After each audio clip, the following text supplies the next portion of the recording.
Looking to catch up on the latest Star Wars books? Try listening to them on audio. Featuring sound effects and music directly from the movies, Star Wars audiobooks are the definitive listening experience. From brand new audiobooks such as Galaxy's Edge, Black Spire, and Star Wars Myths and Fables, to our blockbuster movie tie-in editions, you'll have plenty to keep you entertained. Start listening wherever audiobooks are sold. This is Andy Gutierrez from StarWars.com, and you are listening to Coffee with Kenobi with Dan Z. This is the podcast you're looking for.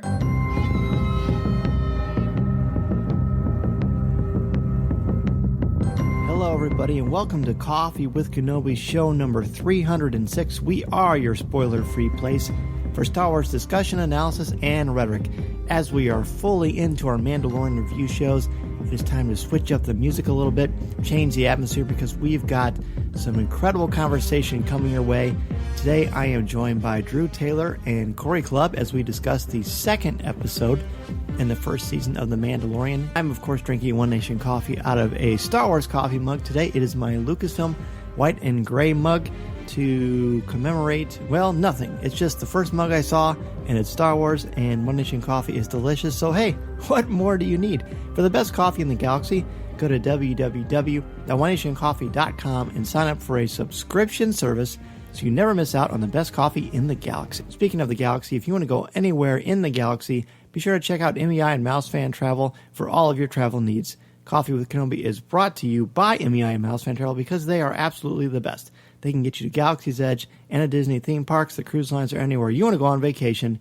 And if you want to find out more about this and help out Coffee with Kenobi in the process, be sure to go to our affiliate link, which can be found in the show notes on the front of our webpage or on social media, and sign up for a free, no obligation quote. You will have the best vacation possible and help out Coffee with Kenobi in the process. Really quickly, I want to thank Levi's for sending me this amazing Star Wars jean jacket and the custom Star Wars 501 jeans. They are incredibly comfortable and stylish. I posted pictures of them on Twitter and Instagram. Thank you for all your fun feedback. It is something I can't wait to wear at the next Star Wars event. Speaking of Star Wars events, there are two big ones coming up. If you are in the central Illinois area, we would love to have you join us. First, on December 19th, you'll have the opportunity to join myself, Cory Clubb, and Tom Gross as we do a live show at the Peoria Riverfront Museum prior to the premiere of the movie.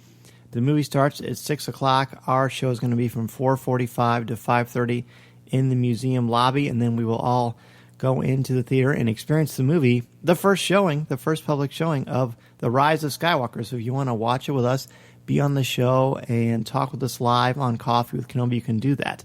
On December 20th is the thing I've hosted. This will be the third Star Wars movie in a row I've done it. It's the Star Wars Experience Dinner in a Movie, Friday, December 20th at 6 o'clock. It is, of course, the movie itself and an amazing catered dinner and desserts, 2 drinks per ticket per guest, a meet and greet with Star Wars characters, a souvenir photo, some themed activities of the Star Wars variety, and a pre-show by myself where I talk about the cultural impact of Star Wars since 1977. There are a few tickets available for that, so if you're interested, go to coffeewithkenobi.com and look for the advertisement, or go to the Peoria Riverfront Museum website itself. You will see the Star Wars Rise. I want to keep saying the Rise of the Resistance, but that's the attraction at Galaxy's Edge, the Rise of Skywalker. If you're interested at all, definitely check it out. I would love to see you and chat with you and get your immediate reactions to this upcoming Star Wars movie. Now, let's start our conversation about The Mandalorian, Season 1, Episode 2, The Child. Joining me as we look at the second episode of Season 1 of The Mandalorian, called The Child, which we're definitely going to talk a lot about, are two of my favorites. First, let's bring in Mr. Drew Taylor. Hello. Great to be back on this podcast, Coffee with Kenobi. Are you actually drinking something right now, Dan? I am. Root beer. Root beer, okay. Boy, always a wild card with you. I know. You just never know what's going to happen. What about you? No, I don't have anything. I was gonna drink some chocolate milk because I bought myself some chocolate milk tonight at the grocery store, but I haven't cracked it open yet. Yeah. It's actually one of the best drinks you can have after you work out. Well, that's not really an issue for me right now, but stationary chocolate milk is good too. That's true. It's true. Also joining us on the show is someone listeners of the show may recognize, since he, co-created the show, Mr. Cory Clubb. Hello, thanks for having me on Mocha's with Mandalorian. So it's my favorite show out there. Thanks. Mocha with Mandalorian. I love that. Yeah. Uh-oh, you guys are totally going to spin off and do your own thing. Aren't you? Oh, yeah, that sounds like a good idea. Yeah, I like let's that. do it. Yeah. Good. I like it. That's a lot of star power with you two bozos. So before we start this off, Drew went to the Hollywood premiere where I believe they showed the first 3 episodes, correct? Yes, they showed the first 3 episodes, and then there was a Q&A as well. Right. So tell us, bring our listeners into what that is like. What is it like to be Drew Taylor at these events? Well, besides all the selfies and autographs. Right. I mean, I didn't see, like, it was a pretty wide invite, I think. So I don't think it was the most exclusive. I think there were a lot of 501st guys, and there were a lot of apparently there's like a Mandalorian version of the 501st kind of fan Mandalorian group. Mercs. Yep. Yes, Mandalorian Mercs. Yes, they were there too. So it was a little bit of a fan event. And I think that the same thing was going on the East Coast as well in New York, but it didn't have the Q&A component. But it was nice to see the 3 episodes together. I can tell you the title of the 3rd one if you want to know what it is. Maybe we can save that for the end. I don't think I'm supposed to talk about the 3rd episode yet, but I also don't think anybody's going to yell at me. So we can save that for the end. Yeah, that would be a fun tease. So real quickly, did they have it all edited seamlessly, or was it a clear distinction of when the new episode started? There was a clear distinction. They ran that new Star Wars like ID before each one, which I think is really. Have you guys talked about that yet? No. Well, a little. We love it. I think it's it's awesome. Yeah. So yeah, and they showed credits because apparently the credit sequences are concept art for that episode. Which is amazing. Yeah, which is really cool. So yeah, that was cool. So we saw the credits and we saw the little IDs at the beginning, and that's how we knew. But thankfully, did not have to sit through last time on the Mandalorian. So that was nice. You couldn't skip if that were the case. Yes, I could not. We had no skipping control on that one. Yeah, but it was great to be in a huge theater, and the sound was great, and all that. That's what I was going to say. Did it feel like you were at a cinematic Star Wars event? Like, were there lots of there was a crowd heavily invested? Yes, and I think a lot of people hadn't seen the first one yet. So it was great to hear the response to, the big reveal at the end of that episode and, some of the fun things along the way. So, it was really great. Well, very good. Very well. I like seeing your pictures and hearing about it. So that's cool. Cory, I think it's fair to say, of everyone I know, you have been the most excited about The Mandalorian from the get-go. And I've been the most, I guess, not the most reticent, but it's been not super reserved on my radar. I've been more reserved in my enthusiasm, which definitely went away after I saw the first one. Before we jump into this one, tell me sort of overall, has this series, because people have been asking me, does Cory love the show? Has it met your expectations? Absolutely, and exceeded it.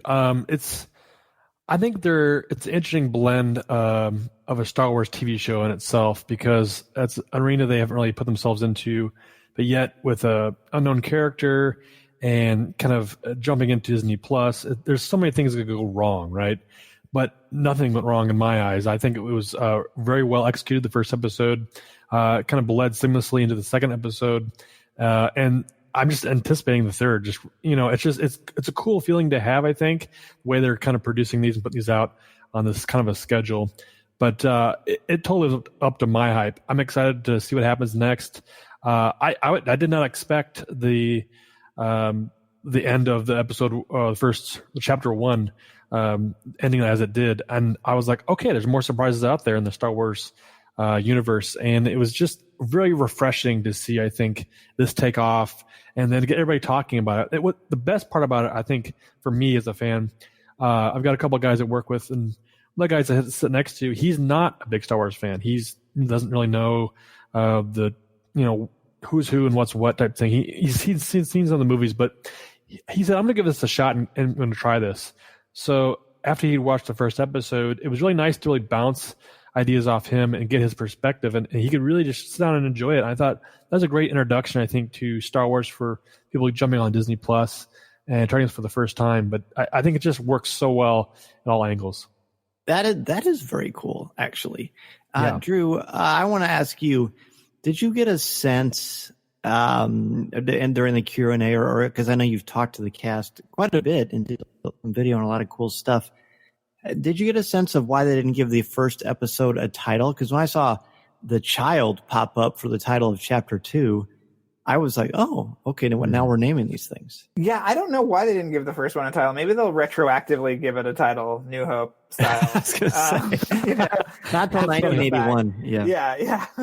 After the fact, they'll give it a title. But yeah, no, no one ever talked about it because we were given such little information, and we only saw about 30 minutes that was comprised of sequences from the first 3 episodes, including the fight with the monster from the second episode without the Baby Yoda sections. It was really interesting. Like, they cut a new version of that sequence just to show us a few weeks ago at the press day. So I don't know what I was watching. I mean, I mean, now that I've seen the first 3, I see where the scenes that we were looking at, where those kind of were placed in the series. But they didn't give us any information. I mean, it's very interesting that Gina Carano has been doing so much press, and then at the Q&A before the screening on Wednesday, they announced that she's not in it until the 4th episode, which is sort of it's like it's like, oh, you're doing a lot of legwork for something that you're not in until the 4th episode. But God bless her, she's out there hustling. Yeah, so. And maybe just when we finally get the chance, because I do keep expecting her to show up, maybe that'll just be even more powerful. I mean, slow burn, I guess. I mean, because this really is a slow burn. Let's talk about the actual episode itself. Cory, we'll start with you on this one. Your overall thoughts on the first episode. What we used to do when we reviewed Rebels is we would give a grade at the end. But I kind of like the idea, just from a pedagogical perspective, I kind of like the idea of giving a grade and then defending it throughout the comments of the show. So I'm going to put it on you. Go ahead and give this one a grade and kind of overall thoughts on it. Sure. Yeah, I would grade this one a solid B. And if you want kind of retrospective a little bit from Chapter 1, I'd give Chapter 1 an A+. So there's a connection there. I did downgrade it because I just feel like they went so many different places in the first chapter, and this chapter was like, oh, we're kind of going to take it a little slower. We didn't really meet anything new other than get some more information around, I guess we're calling Baby Yoda or the child, I guess. I think is a great name because it's interesting because this episode itself, I feel it didn't move forward a whole lot, right? I mean, so it was like we got to see some new things, but also it wasn't necessarily like, oh, let's take this episode and really like chunk it forward. It was like getting to know the character a little more and understanding how he interacts in a sense of off-world adventures. But also I did learn a lot around who the Mandalorian is, I guess, in general, and what he can and can't do, and kind of where his heart lies a little bit. From the first chapter, we see a lot of action, and this was more of a kind of a heartfelt interaction between his profession, his current target he's going after, and then also just kind of he's making decisions along the way. It's interesting to see that kind of come out, but I guess I graded it lower because I wanted more answers, and this is a shorter episode. It was, I think, 26 minutes, or I'm sorry, 33 minutes. It's 33 minutes. It's 28 minutes without the recap, I think. Yeah. Okay. Yeah. So it was a little shorter, and I was almost like, oh man, I really wanted some more oomph to it. It was just like, it was almost, I don't want to call it story filler, but it felt a little more filler-ish to me. In that go around it, kind of that Dave Filoni-esque. I feel like he kind of has these episodes that are like these huge grand things, and then all of a sudden this next episode is like kind of a filler one. But I did enjoy it. I think it was fun. It was kind of cool to see Nick Nolte's character again, and then the Mandalorian do some cool things. And of course, we get to see the big reveal of Baby Yoda, his force powers, I guess, if you want to put it out there. Okay. Did the Nick Nolte character remind you of Dan at all? Only because when I talk to Dan, he always stops me and says, "No, I've spoken." That's it. Conversation over. So that's right. Is that what you were thinking? On it. Yeah. Not But the I good like looks. that. I felt like I was like, spending time with you, Dan. Oh, I'm so glad. Wow. Yeah. Well, you're always welcome. Yeah. Because I almost made, when I was on with Jim, I almost made a joke that you reminded me of Baby Yoda, but then I thought I'd be accused of spoiling the episode. Right. Yeah. Yeah. I am a lot like Baby Yoda. Yeah, for sure. good. Well, how would This you makes me the grade, Mandalorian then, so Yeah. I'm okay with that. how would you how would you grade this episode, Drew, and what do you think of this one overall? I actually liked it more than episode 1. I don't really care about answers, and I know that we know that there's another season already. They're filming it right now, so that wasn't a huge priority for me, and I loved how simple it was. I loved that it was largely dialogue free. I thought it was really funny. I loved him. I think when he was inside the sandcrawler, like bumping around into things, I leaned over to my wife and I was like, this is the greatest thing I've ever seen. I just loved that they used the Jawas in that way, that we got to see more of them. They've always been one of my favorite Star Wars characters. And I just thought it was really simple. I mean, the kind of parallel has been brought up online already to Genndy Tartakovsky's Clone Wars, where it was like very simple. There was sort of an obstacle that the character had to get through or overcome. And that's the whole episode. And that's great. And I think that you'll get more stuff in the subsequent episodes. But this was just such a clean, like, beautiful little half hour of film. I just loved every second of it. I really did. That's good. I'm glad. And you had told me that 2 and 3 were maybe even better than the first one. So that's cool. I'll be curious to hear what you guys think of 3. I was curious to know, Drew, is that kind of coming off of what you know on chapter 3, inflecting kind of back on chapter 2? Oh no, not at all. I mean, 3 is great, but I on Wednesday watching that, I was just like blown away. I thought it was just so fun. Yeah. And how simple it is. And you'll get answers and things, in the next episode too. So don't worry, that stuff is coming, and I'm sure it's coming more down the line. But yeah, I just thought it was just a blast. And I loved him getting beat up. Like, I love that he isn't some super cool guy. Yeah. He's not like James Bond in a helmet. He screws up and his armor gets shot like kind of like times. Indy, I guess. Yes, exactly like Indiana Jones. Good point. So I love that. I love that he's like this bumbling kind of like guy. And it's also, I have this Mission Impossible podcast, and one of the best things that ever happened to the franchise was when they made Tom Cruise kind of like screw up. To me, that just, it's so funny, and it adds so much dimension and relatability to the character. And I love that they introduced that in this episode, because he's pretty cool in the first one. So I liked him, falling off the sandcrawler and getting electrocuted, and all that stuff was really cool. And getting it handed to him by that beast, whatever. Oh yeah, so do we think that's the same beast from the arena and from the Attack of the Clones? I don't know if they're an ancestor or not an ancestor, but if they're related in any way or not. Like an Aclay, I believe that's called Aclay. Yeah, I'm not sure. Because this one was furry. That was the difference. As was the egg, which we will certainly talk about. Oh my god! All right, so my overall thoughts on this episode, I would give this one a C. What the heck? I debated giving it a C-, but I'm giving it a C. And I have I'm not going to say issues, because I don't have issues with it. I mean, this is just a really cool TV show. There's something that is challenging me that I'm just not sure where to put it, and I'm really reticent to put the hammer down, because this is just part 2.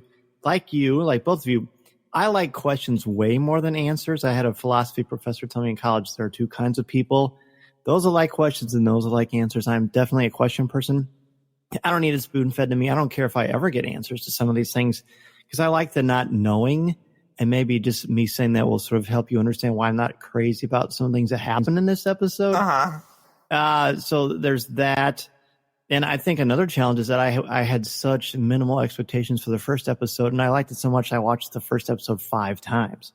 Whoa. Which I haven't seen The Last Jedi 5 times.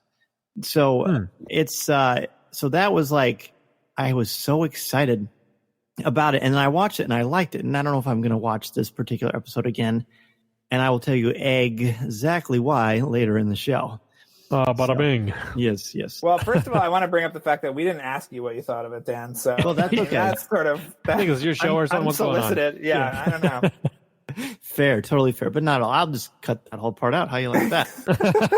Oh, right. So the beginning of this episode, we see some adorable sequences between the Mandalorian and Baby Yoda. This is after, of course, Those guys attacking.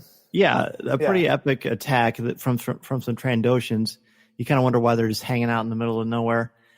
But Cory, walk us through that one. How do you like? I mean, the choreography on the show, the fight sequences are of course outstanding. But tell me about that fight, and then what happens between the Mandalorian and Baby Yoda.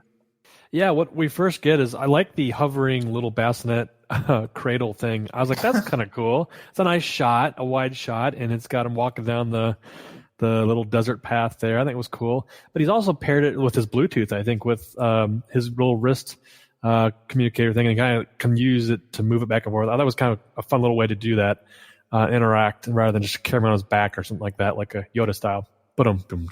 Anyway, so he gets attacked, and we come to understand, I think, that there are others out there that have the tracking fob that would lead them to the Baby Yoda. And I thought it was kind of cool. I was like, oh, well, obviously there's other bounty hunters out there that are trying to get the job done. And these guys are all attacking at once. And he makes quick work of them. What we also get to see is the rifle in action, who is very powerful, and just blows one of them just to smithereens, just vaporizes them. My kids really like that part. He's like, "Dad, that was so cool," and it was just cool to see that effect. That just like that, just nothing is left, gone. It was fun. And then, that sequence right there, I just kept thinking, okay, this is why Darth Vader says to Fett very clearly, no disintegrations. I mean, really, that's true. That's true. I didn't even think about that. Yeah. Good point. I hadn't put that together. But yeah, it was cool to see that he found the tracking fob and kind of like puts two and two together and says, okay, I'm not the only person out there looking for this little thing. And it's interesting too, because he does have that innate ability to want to protect. Not only we saw from the first chapter of him wanting to protect the baby himself from IG-11, but in general, like he's protecting his capture and he's protecting his bounty, but also the Baby Yoda's life to some extent. Drew, what about you? Did you love that he ate a frog? I love that he ate a frog. Everything Baby Yoda does, just put it on the Mount Rushmore of Star Wars things. What a little lovable little tyke. I mean, yeah, I really liked how. I mean, there isn't really dialogue, I guess, until he encounters the Nick Nolte character again, right? Yeah. So that whole opening is just. I just thought it was like it was just great. I loved it so much. But yeah, that shot of after he like blows up the bounty hunter or whatever, and it pushes in on the fob blinking, and then it cuts to the title. Pretty cool. Dan, I'm not seeing where there are any problems so far in this episode. So right, well, exercise Jedi patience. Okay. This this thing again, it's very slick the way it's put together, the way it's edited and filmed. I mean, obviously these directors are top notch. Drew, did you notice a particular difference in the style of this one compared to Filoni directing the first one? I mean, I'm going to say that the direction of the first episode is not the high point for me. I mean, I think you're going to expect some kind of awkwardness given that he's a animation director. And I mean, I don't even know how often he actually directs animation, but he oversees a lot of animation. And does he direct a lot? Well, no, I mean, I think he did much more early on. Okay. But he also kind of directs the directors. Right. Yeah. You know what I mean? And supervises. Sets up a lot of stuff. I mean, he's got his hands on a lot of stuff. Yeah. So for those of that are uninitiated, like just let's take a really fast detour. What does that mean if someone is a good, or you say the direction wasn't necessarily the high point? Pretend like we haven't been to film school or don't have the back, because you got a ton of background in this kind of stuff. How can you tell?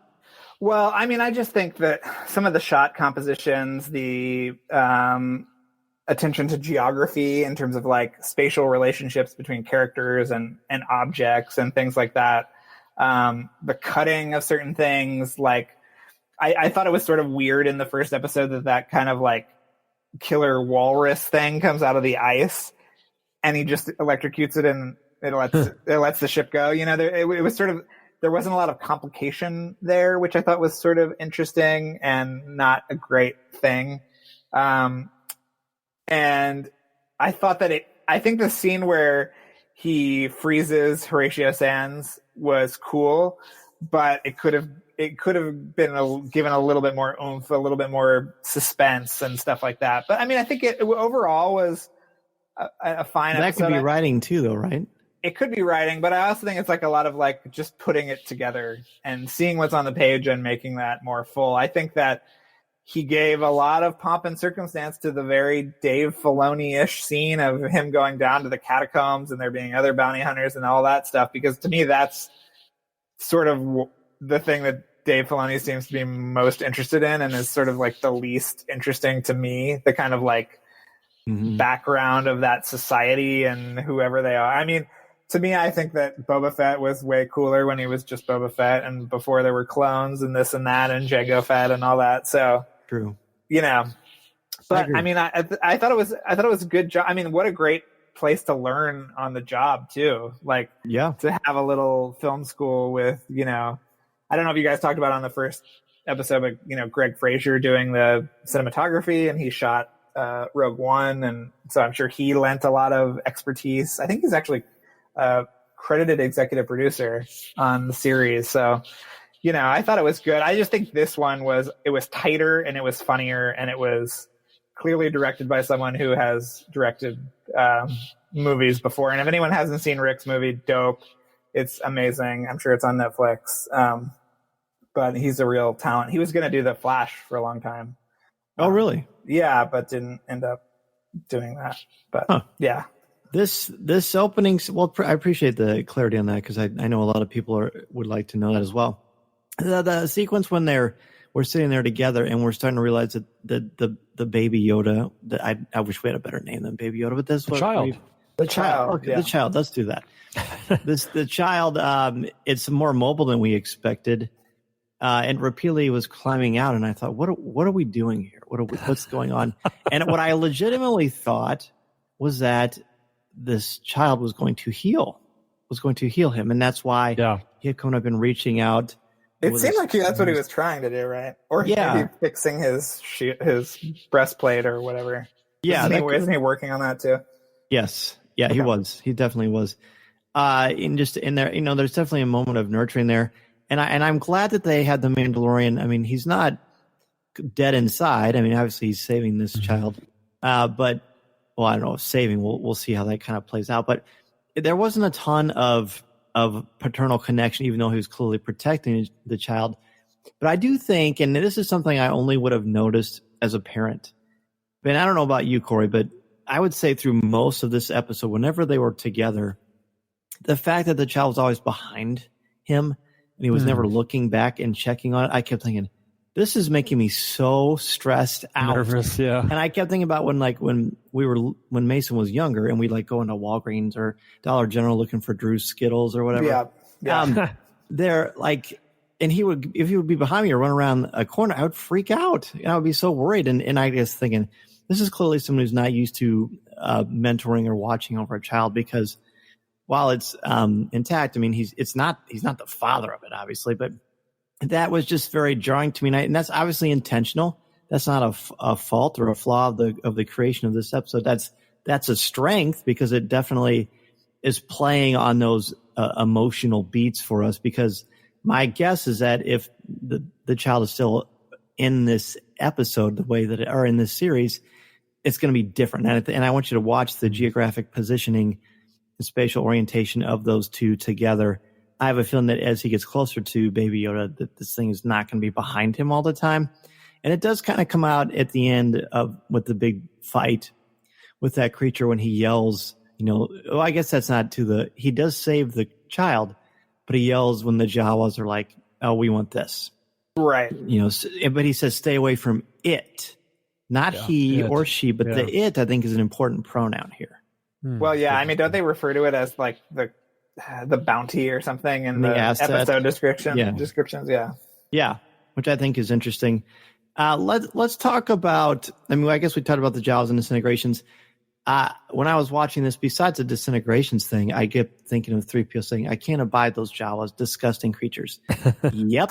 Now I see it. Yeah, They're so great. Now do I see it? And I like your observation, Drew, about him in like it's almost like a little kid in like a trucker's cab.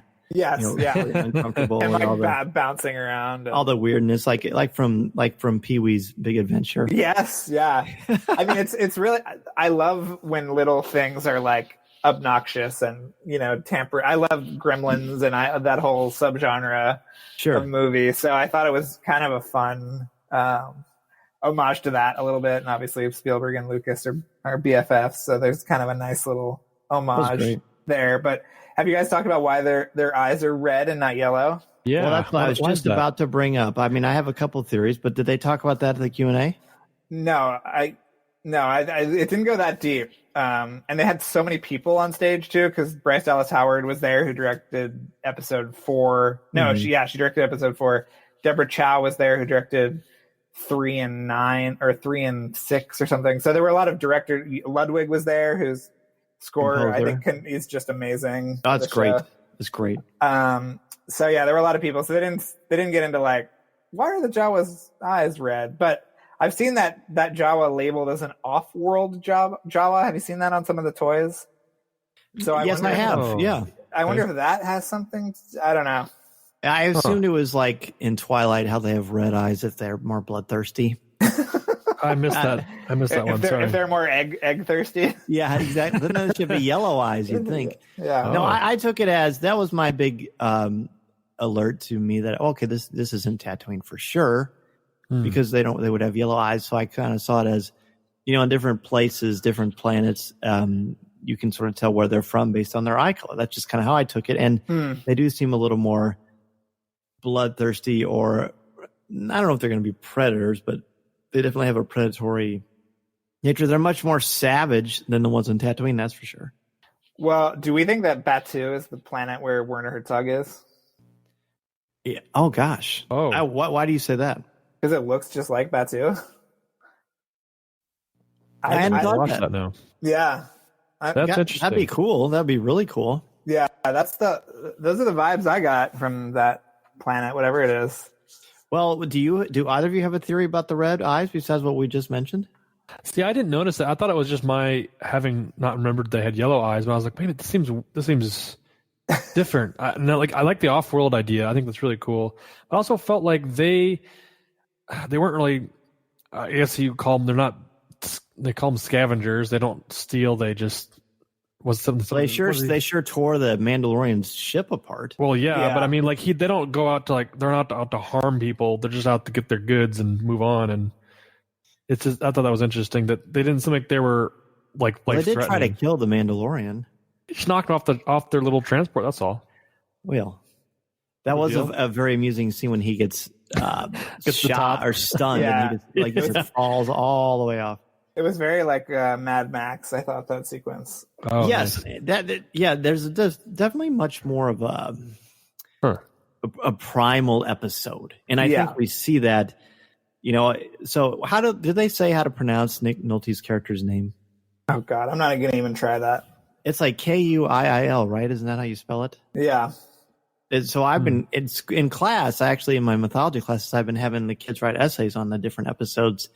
And it's been super cool to see what they've been discerning through this. But I've been referring to him as cool. That's cool. Yeah. His name as cool? Kuiil or Kuiil. Yeah. Kuiil. Huh. The other scene that we haven't talked about that I thought was really cool was when he goes back to his ship and it's all torn apart.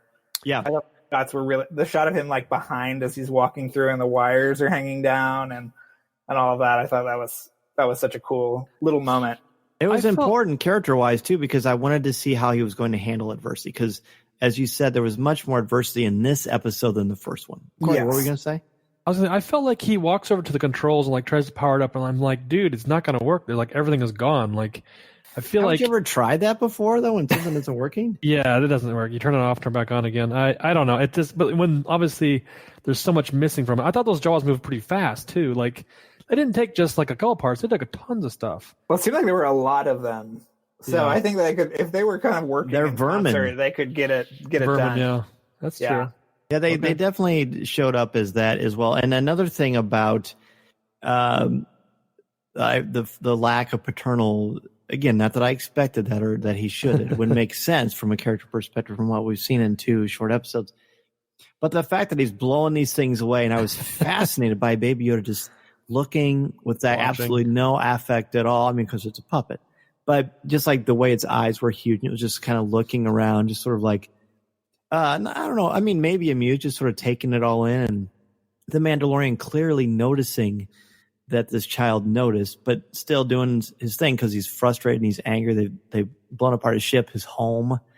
I thought that was an interesting thing, too, that I want to kind of juxtapose on how he is towards the end of this episode. I mean, would you have? I would have thought it weird if he sheltered the child's eyes. But I just thought that was an interesting thing to notice. Yeah, I mean, he is the bounty. That's all he is, Yeah. That's all that Baby Yoda is to him, and True. He doesn't care. Speaking of weapons, though, what did you make of that line when he says, weapons are my religion, or whatever, part of my religion? I like that line. I like that a lot. I kept thinking, okay, is this a declaration that being a Mandalorian is a religion? And I don't think that. I thought he kind of said that tongue in cheek. Oh, really? That's how I took it. Like, what do you mean? That's my religion. Like, watching football games on Sunday or whatever. Yeah, that's how I kind of think he said that I'm a Mandalorian. Yeah, he finally says that. That's the first time he says that, I think, doesn't it? He doesn't really fess up in the first episode that he is a Mandalorian. Some people had speculated that he's not a Mandalorian. He's just a follower of some sort. Or I don't know. I think the first episode clearly showed that he is. Because of that little moment with the armor and and all, and him getting the pauldron and going in that area. You know what? Let's take a break really quickly, and when we come back, I'm going to talk more with Drew and Cory about the child. This is Coffee with Kenobi. This is Vanessa Marshall, and you're listening to Coffee with Kenobi.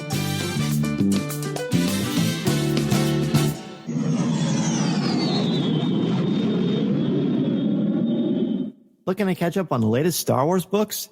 Try listening to them on audio. Featuring sound effects, top-notch narrators, and music directly from the movies, Star Wars audiobooks are the definitive listening experience. From Luke Skywalker to Kylo Ren to Admiral Akbar, you'll recognize all of your favorite characters.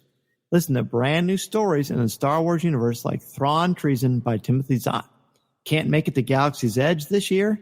Just listen to Galaxy's Edge Black Spire by Delilah S. Dawson, and Star Wars Galaxy's Edge, A Crash of Fate by Zoraida Cordova. With Star Wars audiobooks, you'll have plenty of Star Wars listening to keep you entertained. Available wherever audiobooks are sold. Speaking of Galaxy's Edge, I want to recommend for you MEI and Mouse Fan Travel. Their signature service and expert advice will help clients maximize their vacation time and dollar. Their no-cost, no-obligation quote when you use the service is totally amazing. It's helped me a lot. And they also proactively adjust a booking if the rate goes down. So they're going to save you some money as well. So they're going to save you money, and they're going to help your family enjoy everything Galaxy's Edge and the Disney theme parks and the cruise lines have to offer. Seriously, they're going to plan every detail for you, will help you all along the way, and can share invaluable tips. Be sure to go to our affiliate link, which can be found in the show notes on the front of our webpage or on our Twitter feed, and sign up for a free, no-obligation quote. You'll have the best vacation possible and help out Coffee with Kenobi in the process. Perhaps the ultimate group that helps out Coffee with Kenobi is our CWK Patreon contributors. I would love to take this opportunity to thank Jason Hall, Dennis Keithley, Adam Bankhurst, David Nicely, Jeff Ellis, Colby Mead, Ross Halliban, Frank Mulder, Alexander Moylan, Aaron Harris, Chris Kavarka, Angela Sauce, Hannah, Yancey Evans, Alex Procasio, Tim Van Swol, Ian Thompson, Rebecca Raven, Simbat Defterdarian, Christine Turk, Sean Reed, Kurt McKellen, Dan Ream, Brian Harding, Blake Weaver, Jim Capron, Caroline Maselli, Chris Metz, LJ Souter, Thea Selby, Daz Davies, Christian Dale, Brian McKinney, Jared Cantor, BJ Smith, Eric Struthers, Nick Deco, and Mark Suter. Coffee with Kenobi listeners know that if you are a member of our Patreon page, you get access to CWK Pour Over, which is our weekly podcast not heard anywhere else, We get the most amazing reactions and responses from our CWK Patreon family. It's hosted by myself, Tom Gross, Cory Clubb. We look at Star Wars, we look at popular culture. We give you exclusive information here first. We talk about sports, we talk about our lives, we talk about anything. It's a fun, casual, hopefully intelligent atmosphere that we'd love for you to be a part of. If you have any questions about that, be sure to talk to the people I just mentioned on Twitter and ask them about CWK Pro or look at our posts about it. I think you will love it. Again, it's just for $5 a month. For $10 a month, you get access to my daily video or pictures of things going on in the world of Coffee with Kenobi. And there's so many more opportunities and ways you can help support our show. Thank you so very much for even considering Patreon. Because of you, we're able to keep the show running at a smooth rate, improve our equipment, travel, and so many other things that go into the making of this podcast. So if you have any questions, be sure to go to www.patreon.com/coffeewithkenobi. Thank you so much. We are back, and guys, let's talk about Cool and the Mandalorian's interactions. Not, I guess, just throughout the episode. I think he's got a very unique kind of a mentor influence on the Mandalorian, but it's also very much like they're equals, and they're both learning something from one another. I thought this was one of the highlights of this episode, and the entire series so far is Nick Nolte's character's presence. Drew, was Nick Nolte at the event? No, he was not. I didn't think so. No.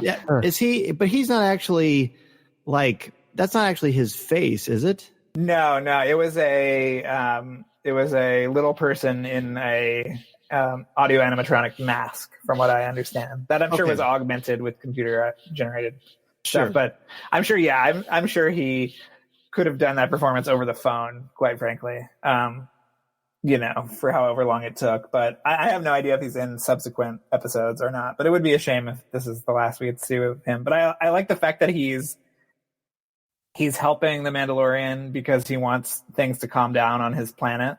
If he successfully gets the Mandalorian what he wants, then the Mandalorian will leave, and then the violence will kind of stop on his world, which I thought was an interesting idea. It's not a bond formed of any kind of other loyalty besides the fact that Nick Nolte is very, true to his planet and wants it to resume, functioning normally before all this craziness with the Empire and whatever happened. I mean, I would like to know what they were doing on that planet and why that's where Baby Yoda was and whatever the hell was going on there. But it's an interesting idea, I think.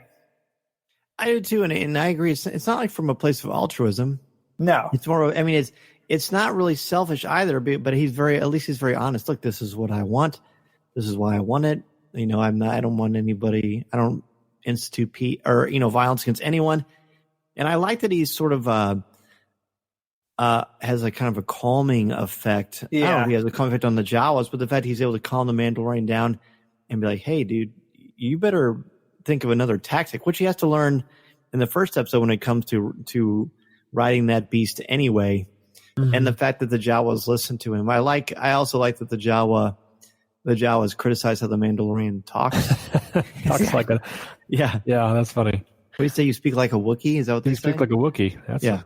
I like too that he resisted the Mandalorian's offer to become part of his crew at the end. Yes, I think that's extremely important. Yes. Because I love that. I loved it too, because like, you know what? That's awesome. I mean, that was a huge step for the Mandalorian to get another part of his. Yeah. The strength of this performance that Pedro Pascal is giving us is he's telling a lot without being able to use his face or his facial features. But you can tell that there's incredible respect there. It's almost like welcoming him into to be like a part of a family in a way. And the fact he's like, you know what? I legitimately feel like Nolte's character was honored and appreciated, but he's done it. He wants to just retire. He's sticking to it. That's what I thought. I took it as he's being retired, and he mentions, he's like, I've been a servant. Right. I'm no longer doing that type thing. So I thought it was a cool line. Could they have just, drawn some eyebrows on the Mandalorian's helmet? I think that would really help us out. Figuring out what emotion he's feeling. Just some eyebrows. Yeah. Well, speaking of eyebrows, I'm going to raise my eyebrows, and we're gonna talk about the Mandalorian wants all of his parts back, and they ask for a number of things. They want a child, and he says no, and they say, all right, we want the egg. So this leads on to a belly of the whale moment where the Mandalorian has to go inside this cave, completely where the rules are totally different from what he's used to.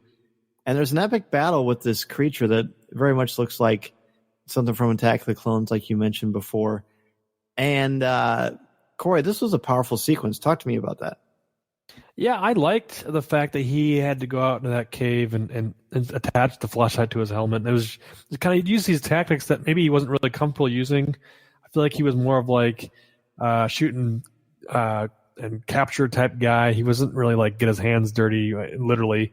But I like the fact that this thing was just really giving him all hell. I mean, as far as like he couldn't get an advantage on it by any means. He tried everything and didn't work. And I also like the fact that he was also currently getting muddy and like dirty and disgusting. I felt like I kind of felt bad for him in a sense of like, dude, that's gonna be mud everywhere. And it was his armor's getting ripped up. I mean, it is like not going well for him against this beast. And like we said too, it's like he's not the James Bond type. He's not the dude who's swinging in and doing a flip backwards and shooting a thing and it's game over. This is a problem, and you can tell he's getting tired. I like the fact we talk about his showing emotion and stuff, but like his body language is so good in this scene because I think I felt tired with him slopping through the mud and trying to for the last ditch effort to pull out this knife to be like, okay, I got one more chance on this. And like, I thought, we see what happens as he, the child like uses the force and stops the beast. But I thought afterwards, like, I mean, if he's willing to sacrifice himself, I mean, he was losing pretty bad. He had no idea what was going to happen next. He's just going to, I'm pointing this little small knife at this thing and hopefully it works out. Like, I think that was pretty interesting, like, to his character. Like, he's not going to just give up and walk away, and he's going to kind of do it till, if it means going through till death to get this accomplished. I thought it was really interesting. What you see when he actually does kill the creature and literally turns the knife into it, kind of like a hunting move. I was surprised that knife killed the yeah, I wonder if that's like where his brain was, or there was some vital organ that only the Mandalorian knew. Yeah, that he could kind of like jab it there, and then the beast would fall down. Did you guys find it interesting? Like you talk about that maternal instinct, Dan.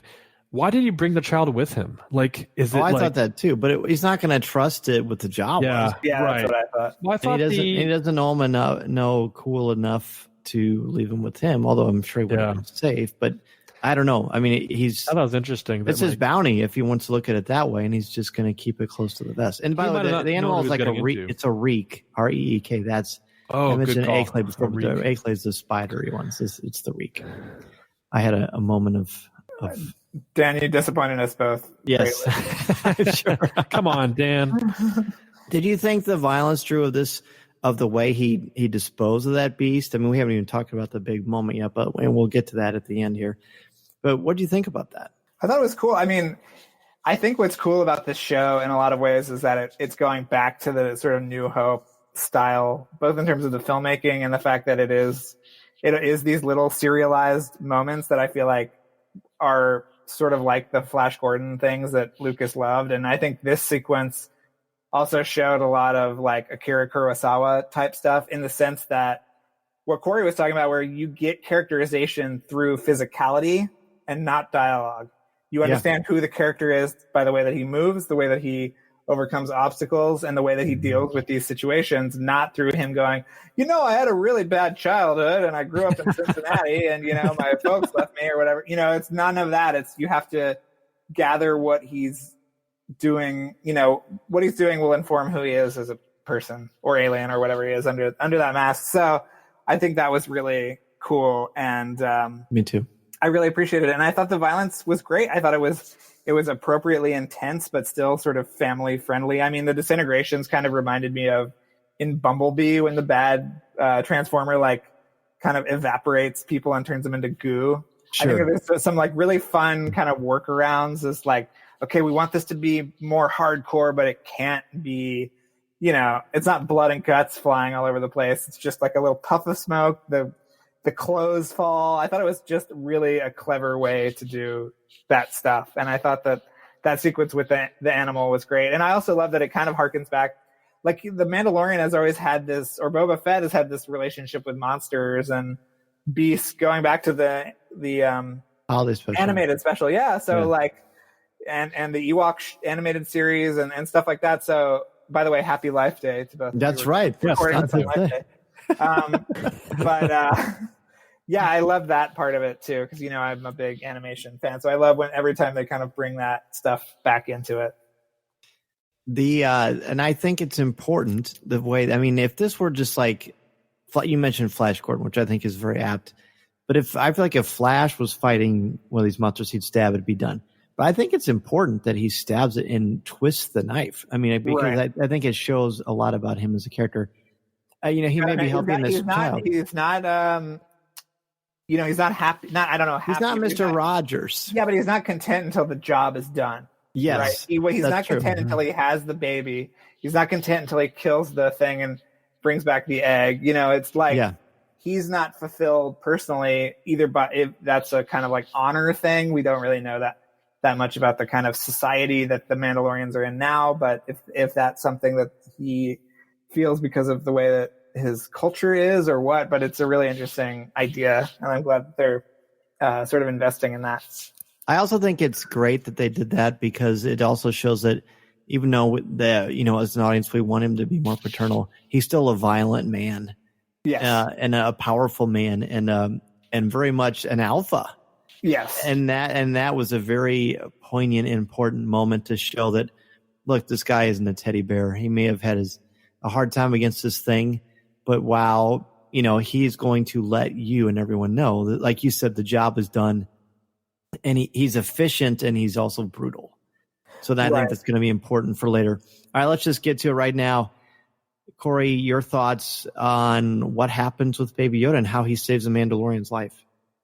Yeah, that's why I thought he's bringing the baby with him. Something's going to happen between them. Some big moment.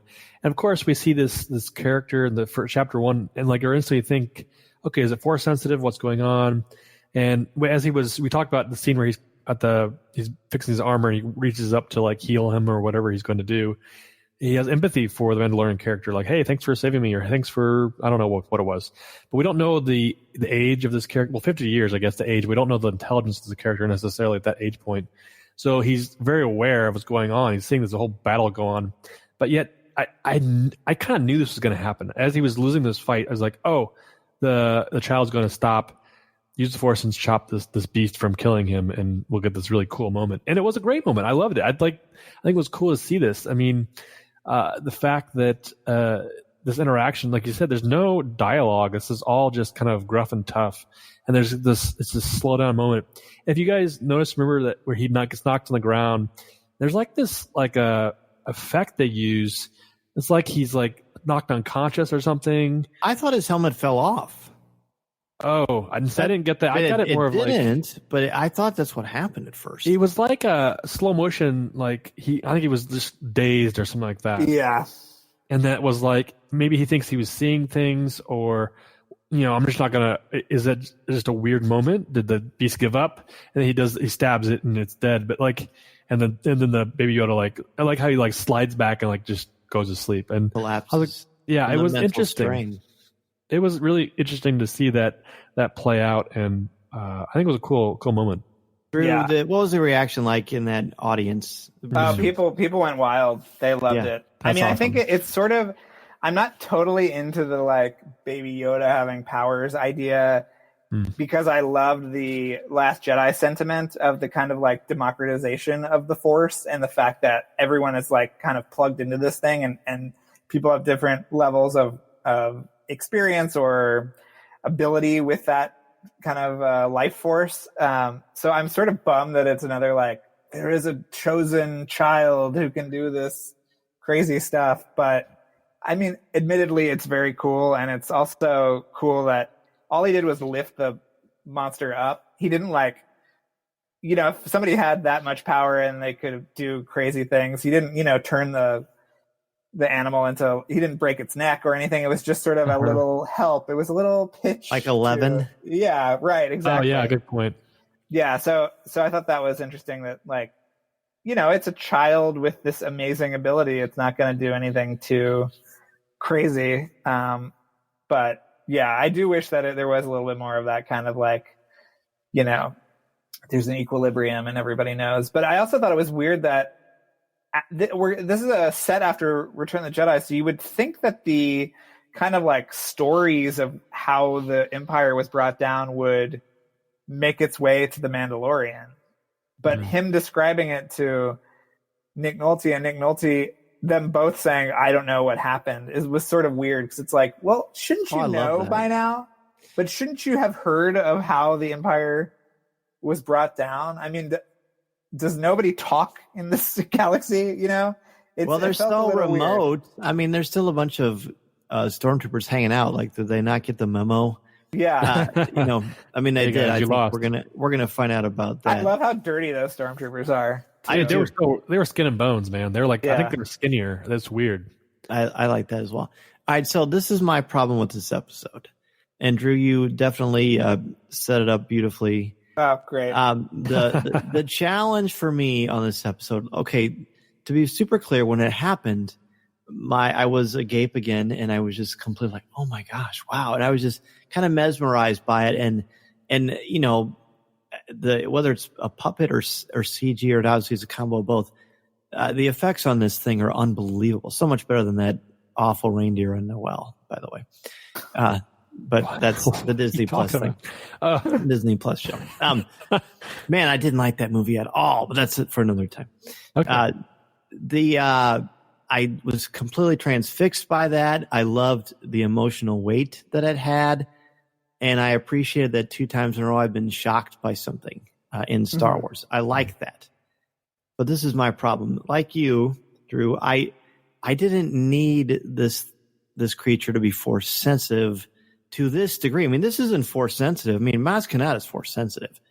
You know, this thing is in tune with the force and is able to levitate this beast. It's immensely larger than it. I mean, this is the equivalency of Yoda lifting the X-Wing to a degree that this thing is alive and kicking and moving, and with the intent to kill, with aggression, protecting its egg, protecting its own child. And so he's able to do that, and it obviously the mental weight of that collapses it. And I too was intrigued by the Nick Nolte and Mandalorian conversation. Oh, hey, well, I'm not sure I understand this. That to me shows me, 1, they're really, really far away from everything, and 2, they're too busy worrying about themselves that they probably didn't care too much about the galactic conflict when it was actually going on, because they're taking care of their own stuff. So, which I think that makes it a little more realistic. But I would have liked 2 things. I would have liked this reveal of Yoda being like this, baby Yoda like this, to me maybe toward later in the end of this season. I feel like it was maybe a little too early, because I mean, I don't know that they certainly haven't maxed out, but they're setting the bar pretty high. So I think they're writing themselves into a tricky corner. But again, we've only seen 2 chapters, so you know we'll talk again after the season is over. Well, but go ahead. Go ahead. No, go ahead. I want you to finish your thought before I blow it apart. Yeah. Well, this is my problem with this. If this thing is like a chosen one force wielding being that we are clearly supposed to think could potentially be on the same league as Yoda, then is Luke Skywalker as special?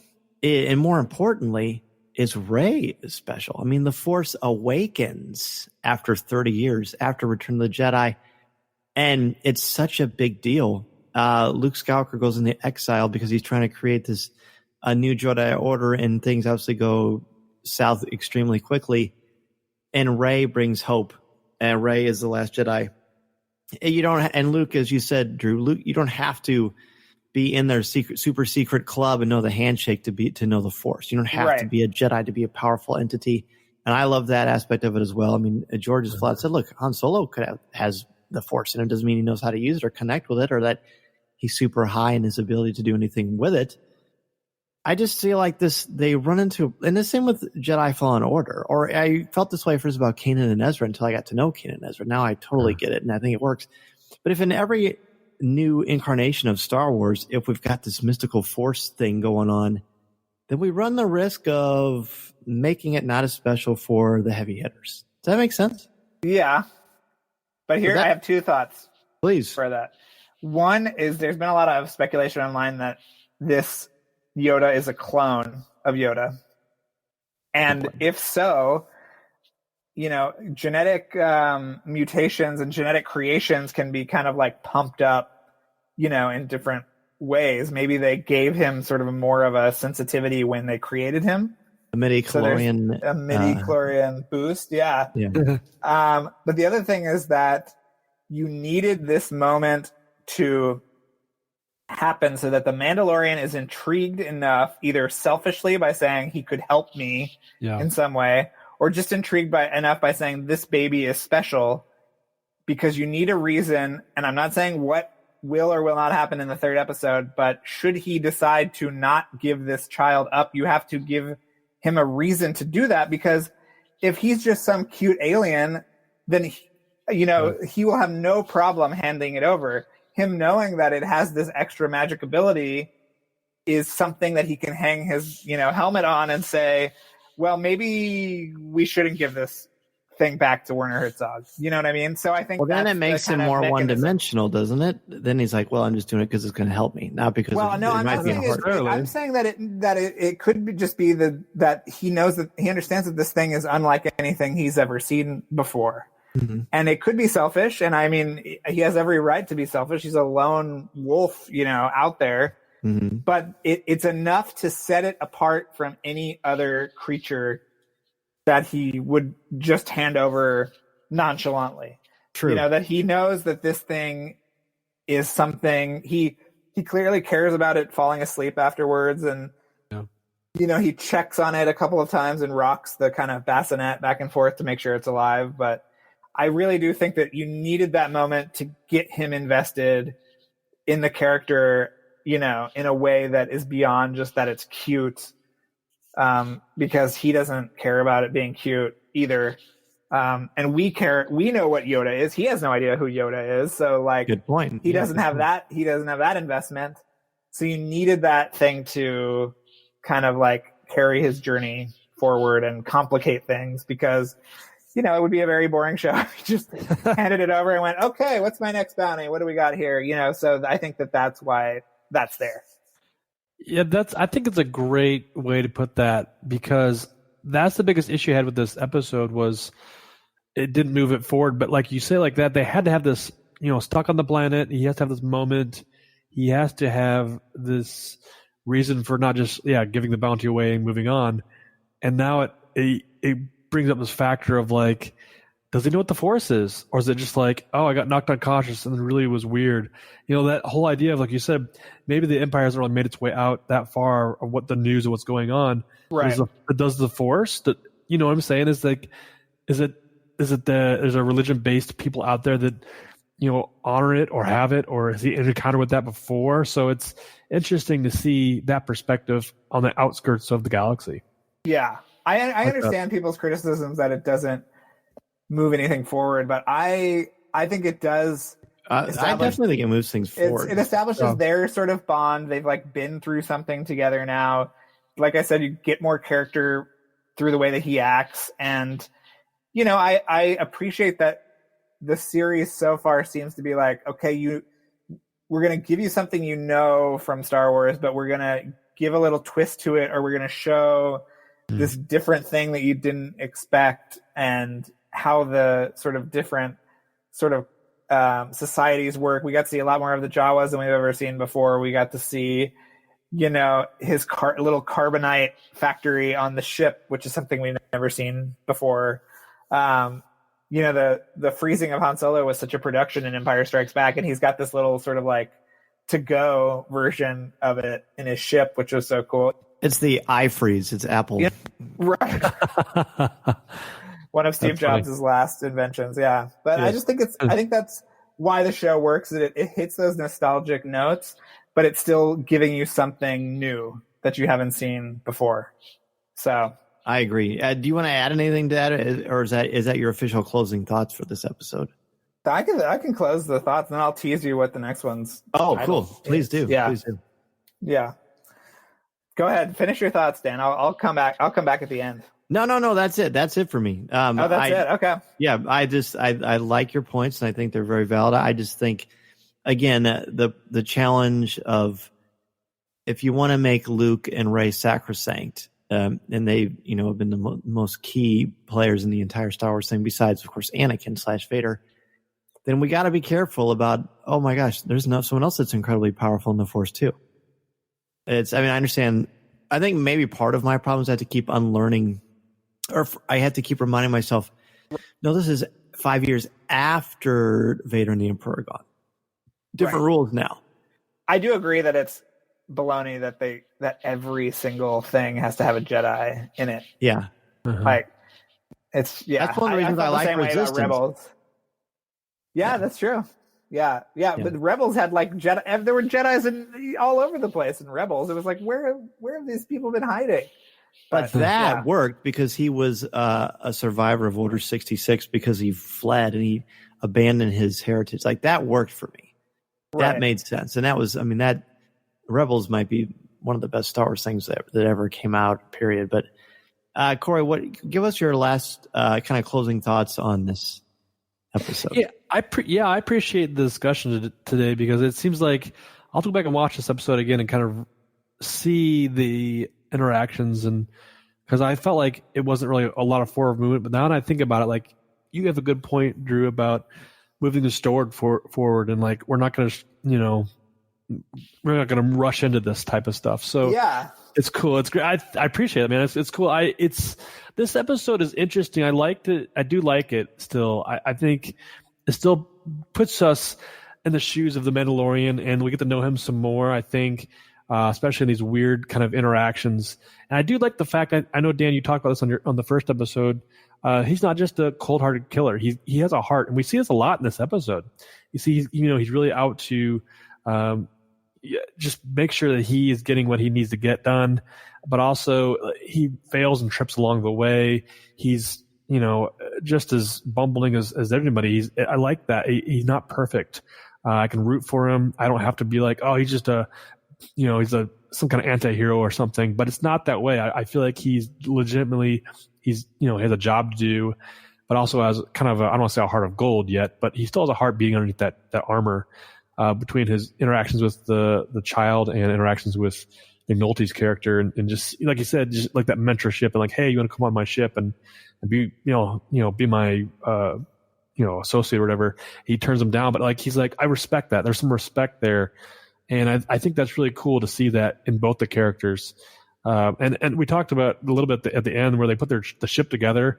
I thought, like, that's a cool, like, that was great. I love that montage. It was a cool montage to see, like, this Mandalorian's not, he's just a gun for hire. He's got some skill sets. We see him kind of survive on the edge against this giant beast, but also go against Jawas and blow some other characters away. But he's got a great number of skill sets other than just, taking bounties and whatnot. So I appreciate that because of this episode, and I'm looking forward to the next one. Drew, closing thoughts on this one? Yeah, I loved it. I loved everything about it. I mean, the closer it is to a animated episode, the happier I am. But I also love that it's just like him bumbling around the desert, and I would be totally cool with more of that, snippets of his life here and there, and just understanding more of what makes him tick. So I was very impressed with this one. And here's my tease for the next episode's title is The Sin. So think about that. Like, you could ruminate on that for the next 4 days. Yeah. So dang, that's heavy. That is heavy. Heavy is stuff. There something wrong with the Earth's gravitational pull? Why is everything so heavy? All right. So my closing thoughts on this thing. I loved both of your perspectives. I knew I would get some intelligent, insightful commentary, and you guys, of course, delivered as you always do. I still, I feel like we could have seen another reason for him just to want to keep this child around besides the fact that he uses the Force. But I love that theory, and I guess we're going to see very, very in the next couple of weeks if that's in fact the case. I just don't want it to be a gimmick. I don't want The Mandalorian to become another show about a mysterious force wielder. I want it to be about The Mandalorian and his struggle. And obviously that is happening, and this child will be at play very much into that. So I want to wait and see. I think I would have felt even stronger about the episode if I didn't have that horrific scene with that egg. Oh my gosh, that was so gross. When they were eating that, I just thought, I almost looked away. I'm like, oh my gosh, so this is nasty. So gooey. I love that. Cadbury egg covered in hairy fur. too. Do you think though that wasn't that's how I hatched out, by the way. Oh, great. Yeah. But Mudhorn, was that, I mean, that seems like it's a mammal. It lays eggs like a platypus. I don't know. It's weird. All bets are off in outer space, but it's true. It's hilarious that they made the characters who literally have no faces. We've never seen their mouths. They're after eggs. I just love them just kind of like shoveling that goo into this void. Nacho cheese. Foul. It's so gross. I love it. Oh man. I remember you telling me that it was super. These episodes were super weird, and I'm like, yep, okay, now I see where he got that from. Oh, all right. Well, guys, Drew, you mentioned Mission Impossible. Of course, Light the Fuse is the place you have to go if you like Mission Impossible.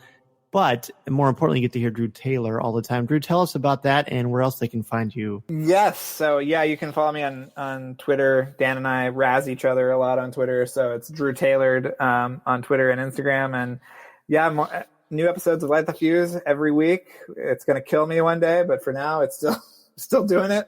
And I'm also on Fine Tuning with Dan's co-host, Jim Hill. And I reviewed the first 2 episodes of The Mandalorian for the playlist, and I think I will be doing so for the rest of the season. So, great, check that out. Yeah, I definitely will. And just for the record, you've been on the show I think 3 or 4 times. I've never been invited to be on any of your shows. Well, I mean, do you know anything about Mission? Were you a second AD on Mission Impossible 2? I mean, I was the 4th one on my brother's cousin's side. Okay. Then yes, then you're a perfect candidate. Thank you for Light the Fuse. Yeah. This is the happiest moment of my life. I'm glad we really could share it. And Cory, where can people find you online? Yeah, sure. If you want to reach out to me on Twitter at Cory Clubb or email me CoryC@coffeewithkenobi.com. Listening to Coffee with Kenobi, you are the podcast you're looking for. This is it.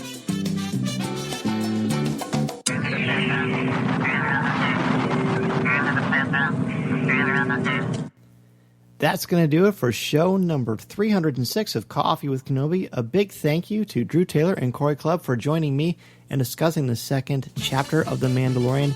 This show is going to bring us so much to talk about in the Star Wars mythology, and it's so much fun to share with each and every one of you. I'd like to thank our CWK sponsors as we close out the show: Penguin Random House Audio, MEI and Mouse Fan Travel, and One Nation Coffee. Please support them the way they support our podcast, and remember to listen to new and archive shows of Coffee with Kenobi wherever you listen to podcasts, including Apple Podcasts, Google Podcasts, Spreaker, Stitcher, YouTube, iHeartRadio, SoundCloud, CastBox, Deezer, and our website, www.coffeewithkenobi.com, or wherever you enjoy listening to your favorite shows. And if you listen to this show through iTunes, please leave us a review. You can also find us on social media. In fact, please follow us on Twitter and Instagram, give us a like on Facebook, and check us out on Pinterest. Be sure to listen to our CWK family of shows too, including Legends Library, Resistance Reactions, Comics with Kenobi, and Lattes with Leia. Please leave a review for each of their shows as well. Be sure to subscribe to each of them individually on their own respective feeds. In addition to the places I just mentioned for Coffee with Kenobi, you can of course find me twice a month on the podcast Looking at Lucasfilm, part of the Jim Hill Media Podcast Network, and you can find me personally on Twitter at Mr. Zer, MRZEHR. You can find my writings on CWK's website, as well as StarWars.com, where I have an official blogger there, and on IGN, where I contribute to articles on the Star Wars universe, as well as other pop culture topics. Don't forget to check out www.patreon.com/coffeewithkenobi to support our podcast and help us keep the lights on here in the studio. Our Patreon page is where you can listen to our exclusive weekly podcast, CWK Prover, hosted by me, CWK newsman Tom Gross, and Coffee with Kenobi co-founder Cory Clubb for just $5 a month. There are also options for behind-the-scenes videos, photos, and so much more. Plus, 10% of your monthly contributions go directly to the St. Jude Children's Hospital each month. Thank you for continuing to support us on Patreon, and thank you so much for even considering being a member of our Coffee with Kenobi family.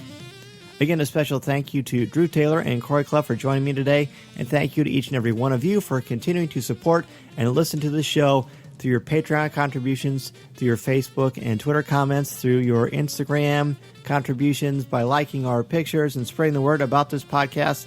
It is so wonderful to be a part of the Star Wars galaxy, and I can't do it without each and every one of you. Until next week, everybody, have a wonderful day, and remember, this is the podcast you're looking for. This podcast is not endorsed by the Walt Disney Company or Lucasfilm Limited. It is intended for entertainment and informational purposes only. The official Star Wars website can be found at www.starwars.com. Star Wars, all names, sounds, and any other Star Wars-related items are registered trademarks and or copyrights of Disney and their respective trademark and copyright holders. All original content of this podcast is the intellectual property of Coffee with Kenobi unless otherwise indicated. This is the podcast you're looking for. There's no one here. Move along. Move along. Looking to catch up on the latest Star Wars books? Try listening to them on audio. Featuring sound effects and music directly from the movies, Star Wars audiobooks are the definitive listening experience. From brand new audiobooks such as Galaxy's Edge, Black Spire, and Star Wars Myths and Fables to our blockbuster movie tie-in editions, you'll have plenty to keep you entertained. Start listening wherever audiobooks are sold.